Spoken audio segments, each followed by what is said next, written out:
Bonjour, donc dans ce tutoriel on va voir l'agenda sur le serveur de fichiers Nextcloud. Donc je fais défiler en haut, agenda, je clique. Je me retrouve donc sur un agenda qui est, s'il veut bien charger, voilà, sur le mois de novembre. Si ce n'est pas en couleur, l'agenda n'est pas chargé, donc je charge les différents agendas à disposition, en l'occurrence principal, organisation, approvisionnement. J'ai donc le visuel sur le mois de novembre, en cliquant de décembre. Je peux avoir un visuel à la journée, hop là, à la semaine ou au mois. Donc, pour voir ce qu'il y a dans une réunion, par exemple le 10, je clique dessus et je vois produit à proposer à l'ouverture. C'est issu du groupe APRO, vert clair, ça correspond, qui a été ouvert et est partagé par Svetlana. C'était le 10-11-2020 à 18h30. Si je fais plus, je peux voir éventuellement des informations sur l'emplacement, une description, etc. Donc si vous voulez vous amuser à jouer avec ces options-là, vous pouvez. On va créer un nouvel agenda, parce que par exemple le groupe tuto n'a pas d'agenda. Voilà, le groupe tuto est créé, et le groupe tuto voudrait un nouvel événement. Donc soit on clique, soit on fait nouvel événement, ça revient au même. On va l'appeler titre tuto.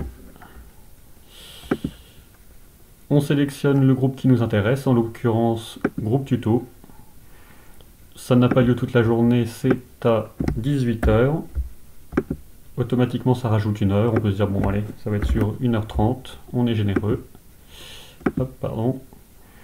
Je peux cliquer sur plus pour rajouter d'autres informations. Par exemple là je pourrais rajouter un emplacement à la maison, point d'exclamation, une description, tuto. Voilà, il y a d'autres options, je vous laisse explorer si vous le souhaitez. On descend, on clique sur enregistrer. Et voilà, titre tuto est bien enregistré. Pour l'instant, le groupe tuto n'existe que pour le compte tutoriel. Donc, ce que je vais faire, oui, on peut modifier la couleur, etc. Comme d'habitude, 3 petits points, et donc on peut partager avec des utilisateurs. Donc par exemple, je vais le partager. Je tape Clem, je vois qu'il y a différents utilisateurs. Alors je ne sais plus quel est mon compte. On va mettre les deux. Voilà. Et donc si je vais sur mon agenda à moi, je le recharge.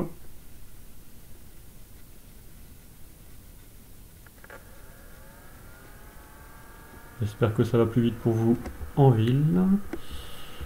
Touc. Et je vois bien que groupe tuto est maintenant partagé avec moi. Et si je clique, il apparaît bien. Voilà. Par contre, je ne peux pas le modifier. Donc je retourne sur mon compte tutoriel. Je n'ai pas donné les droits de modification. Donc vous pouvez partager un agenda, par exemple personnel, et ne pas vouloir que les gens puissent le modifier. Ou si vous êtes référent de groupe, vous pouvez créer un agenda et puis permettre aux gens de modifier, par exemple. Donc là, on va arrêter le partage, hop là, avec ces utilisateurs. Pareillement, si c'est pour partager avec l'ensemble de la COP, il faut sélectionner plutôt le groupe membre. Et là, tous les utilisateurs de la COP auront accès à ce tutoriel, enfin cet agenda du groupe tuto. Ça ne nous intéresse pas, on va le... Alors avant ça, évidemment, on peut toujours modifier un événement, et puis on s'est trompé, on peut évidemment le supprimer. Voilà. Et puis, si notre groupe, notre calendrier n'est pas plus nécessaire, on peut le supprimer. On s'est trompé, on a quelques secondes pour annuler la suppression. Et donc là, on va le supprimer pour de bon. On avait le tour de toutes les fonctions de base. En cas de question, n'hésitez pas. Bonne journée.